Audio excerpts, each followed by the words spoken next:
formally by the panel of prosecutors. The Honorable Defensor is recognized. You may proceed, sir. Thank you so much, Your Honor. Honorable Senator Judges, noong 22 ng Hunyo 2026, nagulat at nagdalamhati ang buong bansa sa pamamaril sa isang paaralan. Sorry, excuse me. Your Honor, may I be allowed to finish my manifestation? I will not disrespect and interrupt the defense counsel Yes, but before once he that, has started. this is no disrespect, sir. Counsel for respondent is recognized. Thank you, Your Honor. Your Honor, this is improper. The improper for trial. Manifestation, this is not a manifestation proper for court procedure.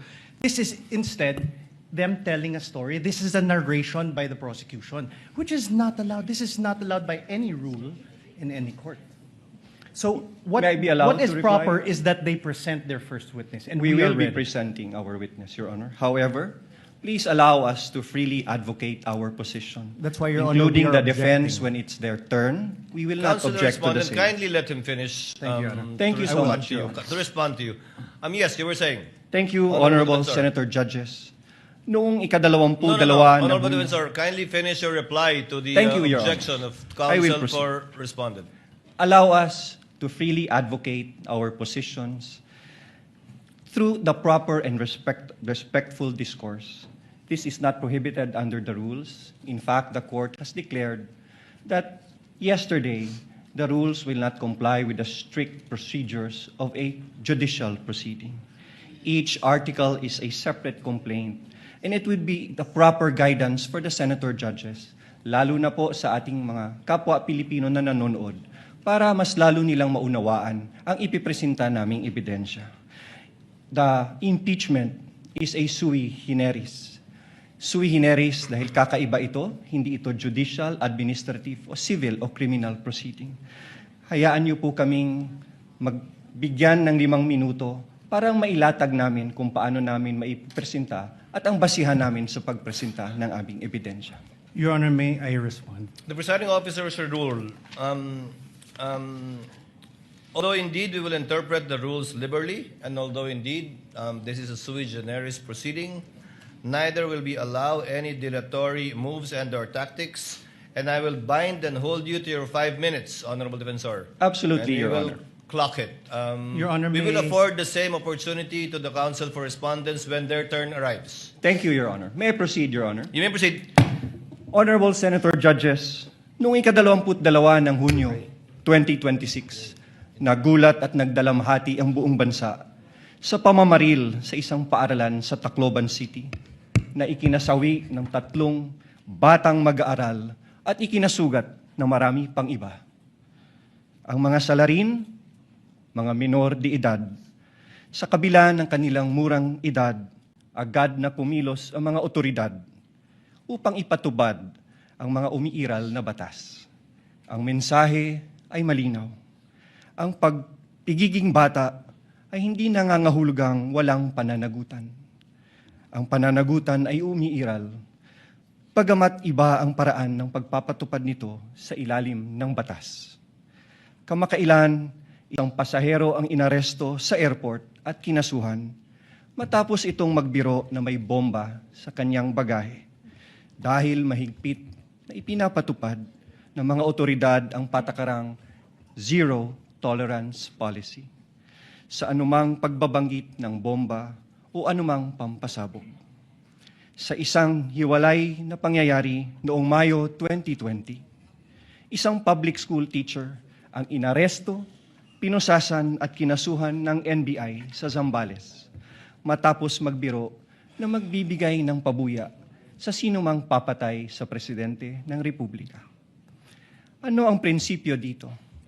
Ang pananagutan ay pinapairal sa lahat, bata man o matanda, nasa laylayan man o nasa katungkulan. The prosecution comes before you today to present evidence for Article 4, establishing that Vice President Sara Zimmerman Duterte committed acts that betrayed the public trust, committed culpable violation of the Constitution, committed high crimes in publicly admitting through a live broadcast that she contracted someone to assassinate the President, the First Lady, and the former House Speaker. We acknowledge the burden of this trial on the senator judges as well as the Filipino people. But it is a duty that we must discharge together, lest the public come to believe that threatening public officials and fostering a culture of impunity are conduct that may be tolerated or condoned, especially coming from the second highest official of the land. Ang mga kilos at salita ng Vice Presidente ay hindi dapat ituring na simpleng krimen sa ilalim ng batas, kundi tuwirang paglabag sa saligang batas. Kaya ang paglilitis na ito ay mahalagang mekanismong itinakda upang tiyakin na ang kapangyarihan ay laging may kaakibat na pananagutan. Accountability must apply to all or none at all. At the heart of this impeachment proceeding lies a fundamental question para sa ating lahat.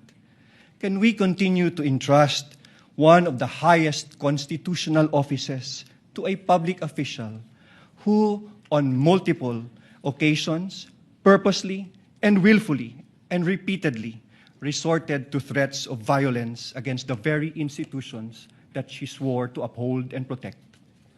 The evidence presented in this article are not just derived from testimonies and authenticated documents, but from the Vice President's own words, own conduct, her very own public admissions.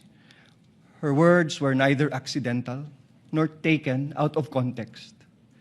They were uttered publicly with the intention to be taken seriously. Huwag kang mag-alala, ma'am, sa security ko, kasi may kinausap na ako na tao. At sinabi ko sa kanya na kapag pinatay ako, patayin mo si BBM, Your Honor. si Lisa Marcos, si Martin Romualdez. No joke. No joke.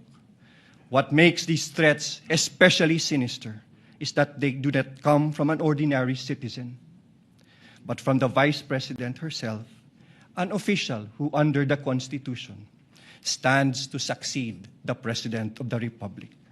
Such statements carry a gravity far from the exercise of one's freedom of expression. They strike at the very heart of government. This is especially significant given that she has publicly declared her intention to run for president in the next election. What values do we expect from those who occupy the highest office in the land? Delicadeza, palabra de honor, integrity, and loyalty to your oath of office. These are not outdated ideals. They are the foundations of honorable public office. Maraming salamat po, Your Honors.